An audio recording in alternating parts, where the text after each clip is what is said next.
Guess who just passed their Part 107 exam? That's me. That's me, yes. Passed with a 87% score today. I am super excited and glad I studied for the exam. I didn't overcomplicate it at all. Really, all I did was watch Mike Site's YouTube videos, and he has a full course showing you what you need to know in order to pass this exam. So real quick, I want to talk about why I took this course. My first drone was this DJI Phantom 3 Standard, and I remember I was younger and I bought it with my money from my first job at Baskin Robbins, and I took it to a lake, and on the way back, the battery was low, and then it had activated the return to home feature, and it automatically started coming back towards me, and I couldn't control it. Like the controls wouldn't do anything. There was a lake where I was flying at, and there was like huge trees next to the lake. I saw my drone coming back, and I knew it was gonna hit the tree, and I couldn't do anything. I could just sit there and watch my drone hit the tree, and boop, it went in the water. And I was so sad. Lost like, I believe these were like $500 or $600 when they came out. So yeah, but luckily I have a really good father. He saw how sad I was, and he went to Best Buy and got me the same exact drone, which is this one, the replacement of my first drone. So thank you, Dad, if you're watching this. I really appreciate you for everything you do. Anyways, so this was my first drone. Now getting back to why I want to be a commercial drone pilot. So in order to fly commercially in the United States, you need a Part 107 or a drone pilot license. Basically what it means is if one of my client needs work, some aerial photography, some drone footage, whatever, I need to have this license for me to legally do this operation where I fly this drone. So that's the main reason why I got this. I just wanted to do it the legal, the proper way. When I started flying these drones, Part 107 didn't even exist. So now it does, and it's been a few years since it's been out, but I really don't fly this one a lot. I fly the Mini. I fly this one more. This is the first DJI Mavic Mini. Yeah, and I've had it for a couple, maybe like 5 years now, not a couple, more than that, like I think like 4 or 5 years. And this has taken a lot of beating, and it never failed on me. I've crashed it into trees, buildings, a lot of things, but it never dies on me. So I love this one. This one, I'm kind of scared of flying it because it's kind of heavy, and I didn't have the license, so I've never really flied this without the license. This one, you can fly this without the license recreationally. Because it's under 249, it's under 250 grams. So as long as your drone is below 250 grams and you're flying recreationally, you do not need this license.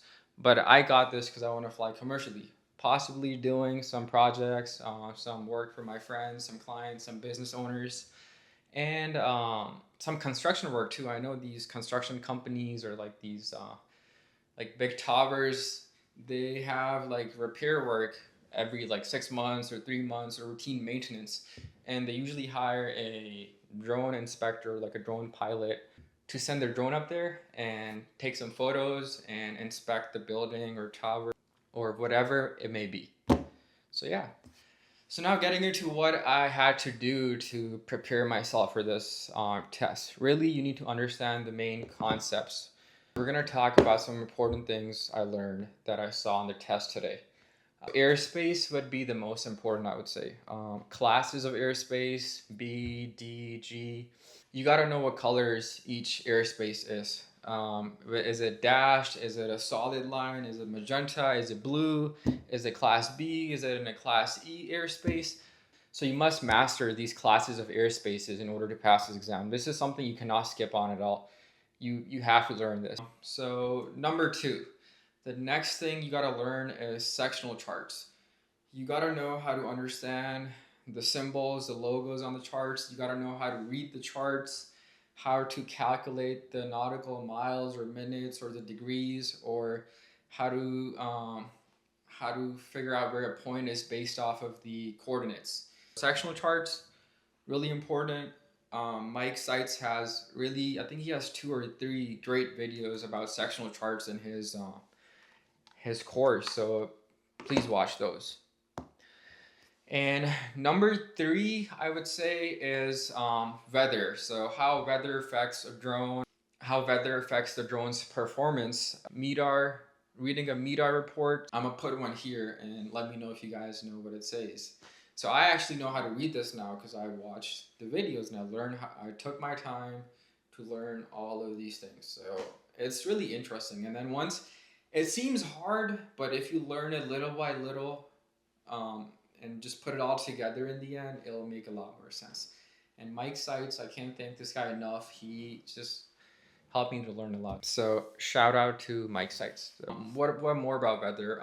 Rain, cloudy, like weather conditions. When is it raining, thunderstorm? What kind of clouds form, and the types of clouds, types of rain. Like is it thunderstorm, light rain, heavy rain, haze, foggy conditions, misty mist conditions. Don't overcomplicate it.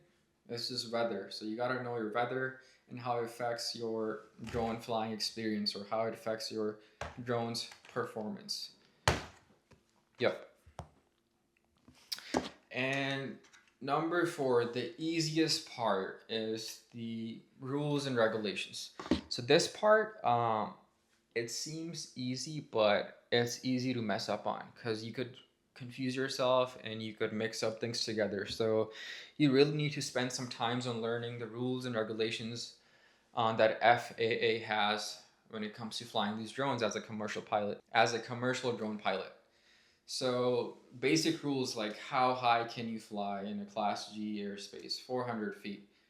For example, if a building is 400 feet tall, how high can I fly my drone if I'm near that building? It's 400 plus another 400, so that's 800. So stuff like that, basic stuff. More questions that I saw in the exam. So you need to be 13, at least 13 years of age to register a drone. Another question, how old do you need to be to obtain a drone pilot license? That's 16. So you see 13, 16, there's a lot of numbers that you got to know and learn. So best way to do is just memorizing them, do some flashcards. I know Mike Seitz has another video of just flashcards, so you could learn from that. One thing I'd like to emphasize is do not trust ChatGPT. I have used ChatGPT. Initially I tried using ChatGPT to like make a quiz. I told it, hey, give me a mock exam, 60 questions, just like the real one. And then I'm answering the questions like I know I'm 100% right, but then it would still mark my answers wrong. Like, what the hell? Like ChatGPT, I do not trust it 100%. So I would not recommend using any AI or ChatGPT to test yourself. Learning, yeah, you could learn from there, but do not ask for a mock-up exam or like a test because I would answer right and it would keep telling me that I'm wrong. Then I had to correct ChatGPT and then it'd be like, hey, you're actually right. I was like, yeah, I know I'm right. But yeah, watching those videos is the best way to learn. What else? What else? So the regulations, yeah, like 400 feet max. You gotta keep visual line of sight with your drone at all times. Any aircraft that comes in your way, manned or unmanned, you gotta yield to it, to that other aircraft, so you don't crash into it. And then last thing I would say is FAA. Really, it's the main thing I learned by taking these courses and watching these videos is they're all about safety. Being aware, being situationally aware is like one of the most important things I feel like they want you to learn.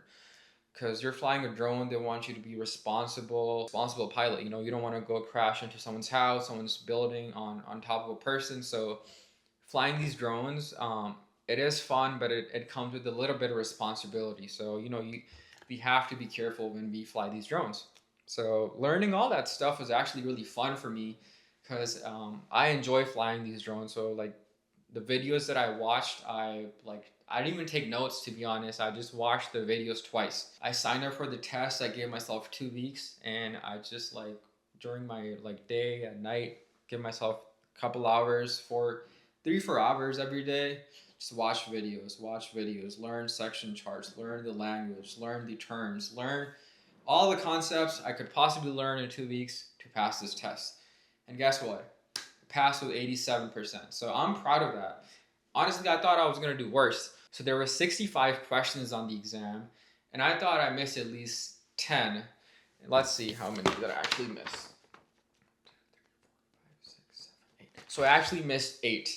But some of them were tricky, and then some of them really kind of pissed me off because there were simple definition terms that I didn't know or like I skipped over. So really got to know your definitions and the terms and the regulations and the rules.